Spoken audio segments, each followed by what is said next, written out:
tout d'abord souhaiter bonjour à toutes et à tous. J'ai effectivement dû m'absenter. Je suis passée ce matin, puis je me suis absentée en début d'après-midi en raison des travaux du Sénat. Je crois très simplement d'abord remercier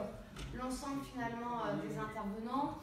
la qualité bien évidemment des échanges. Je crois, alors pour revenir plus particulièrement peut-être sur les deux premières tables rondes de ce matin, la première qui a permis en tout cas la définition de la métropolisation, d'en montrer tous les enjeux complexes. Je crois que sur les différents intervenants, d'ailleurs, chacun avait sa propre définition de la métropolisation. Donc phénomène instable, auberge espagnole, je crois qu'y compris nous en tant que législateurs, parfois on a ces mêmes questions puisque à plusieurs législateurs, chacun met des sens différents et donc apporte des réponses et en tout cas entend apporter des solutions qui de fait sont différentes.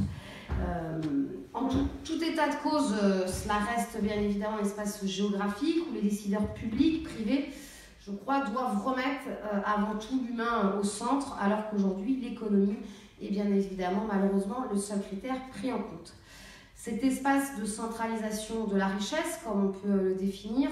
semble finalement aujourd'hui subi, puisqu'il tue à petit feu les espaces périphériques, mais pas seulement. La métropole, et cela a été également bien dit ce matin, augmente finalement les inégalités entre les concitoyens au sein même du territoire métropolitain et un certain nombre de crises territoriales s'expriment au sein des métropoles et donc d'ailleurs nous renvoyant au fait que la problématique de l'aménagement du territoire dans notre pays n'est pas simplement les métropoles et les autres territoires, mais au sein même des métropoles, que l'on a d'ailleurs beaucoup fait grandir, l'aménagement des différents territoires pour avoir de la mixité et répondre aux différents enjeux, notamment ceux du logement, comme ça a été évoqué ce matin. La deuxième table ronde qui revenait justement sur comment assurer les bonnes conditions d'un logement pour tous, avec là aussi, je crois, différents intervenants, avec un débat sur finalement quel est le rôle du logement social, à qui doit-il s'adresser, faut-il le réserver en priorité aux catégories les plus pauvres, les plus en difficulté, les plus exclus? Doit-il s'ouvrir à tous pour justement garantir cette mixité et aussi permettre finalement à chacune et à chacun d'être tiré vers le haut? Je crois que comme l'a souligné, alors bon, je tiens aussi à souligner sa présence parce que c'est jamais simple, ma collègue Dominique Estrosi-Sassonne,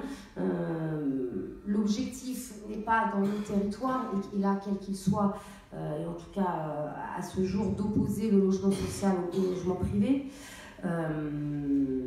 Bien évidemment, il faut nous intéresser à toutes les formes de logement, travailler le parcours du logement, comme on le dit aujourd'hui aisément, et en tout cas que cela puisse être un parcours personnel qui ne soit pas fait de rupture et qui permette effectivement à chacune et à chacun d'avoir accès à ce droit fondamental qui est celui de se loger pour pouvoir vivre dignement. Bien évidemment, et là tout le monde l'a souligné ce matin, la question de la place de l'État est importante. Elle est importante à la fois pour accompagner la construction du logement. Et donc aujourd'hui, on ne peut quand même que regretter le désengagement de l'État dans l'ensemble des politiques du logement, que ce soit d'ailleurs sur la question du foncier, que ce soit sur la construction, que ce soit sur la question des aides à l'accès au logement, en locatif ou en accession. Et on voit finalement que les politiques aujourd'hui, et depuis notamment 1 an et demi avec l'arrivée d'Emmanuel Macron, finalement va renvoyer chacun à la débrouille pour avoir accès à ce droit fondamental. Preuve en est la vente des HLM, qui je crois en est en tout cas un parfait exemple, puisque à travers la loi Elan, la vente des logements sociaux est autorisée et même encouragée, amplifiée pour renflouer les caisses des offices HLM. On a effectivement un gouvernement, mais il fait aussi le coup sur les chambres consulaires en ce moment. C'est-à-dire que ça devient le spécialiste, c'est-à-dire qu'il vide des financements un certain nombre de structures, un certain nombre d'organismes, et puis ensuite il vient apporter la réponse magique et miracle pour essayer de rendre moins difficile la situation dans laquelle il met les offices. Bien évidemment, dans le point de départ, il fallut ne pas sacrifier le financement des HLM. Et finalement, la question de la vente pour permettre à chacune et à chacun de s'en sortir aurait été évité, d'autant que l'on sait qu'a priori les objectifs ne seront pas tenus, en tout cas pour un certain nombre de parcs HLM. Cela ne pourra pas être, les objectifs ne seront pas atteints et donc la problématique financière restera. Pour finir, dire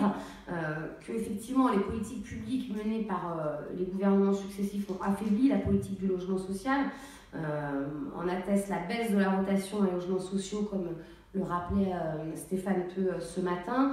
mais aussi avec un fait nouveau, qui est que la crise du logement ne touche plus forcément que les plus démunis, mais finalement toutes les populations, et notamment dès qu'on entre en zone tendue, en zone métropolitaine, dans un certain nombre de cœurs de ville, où effectivement la question de l'accès finalement au logement est posée bien évidemment aux plus démunis, mais également aux couches moyennes, voire de plus en plus aux couches moyennes supérieures. L'espace métropolitain, et je crois que finalement à travers les trois tables rondes, c'est finalement cela qui est pointé, doit être repensé pour permettre à toutes et à tous de reprendre place dans la ville et donc dans la société. C'est quand l'on y vit, c'est quand l'on rencontre l'autre, quand on s'y confronte, au sens noble du terme, quand on y échange, quand on découvre que bien évidemment on fait société et l'on redonne sens à sa construction personnelle et à l'intérêt de faire du collectif. Donc finalement, je conclurai voilà, sur ces quelques mots. Je crois nous avons des territoires qui sont une chance pour la France, où les entreprises peuvent s'établir, où il y a matière à développer la ville de demain. Nous l'avons vu aussi des élus et un certain nombre d'élus impliqués, mobilisés, qui sont aux côtés pour répondre aux besoins des populations, parfois d'ailleurs savoir rappeler les appétits financiers à la raison pour que cela reste bel et bien un service public que doit être celui du logement.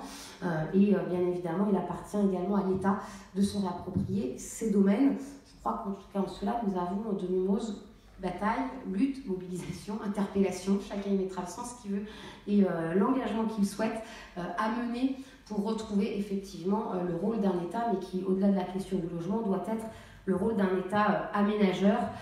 soucieux de développer l'ensemble des territoires pour finalement redonner ses lettres de noblesse, principalement au deuxième mot de la devise républicaine, qui est celui de l'égalité, qui est aujourd'hui à reconquérir de partout. Voilà, je vous remercie.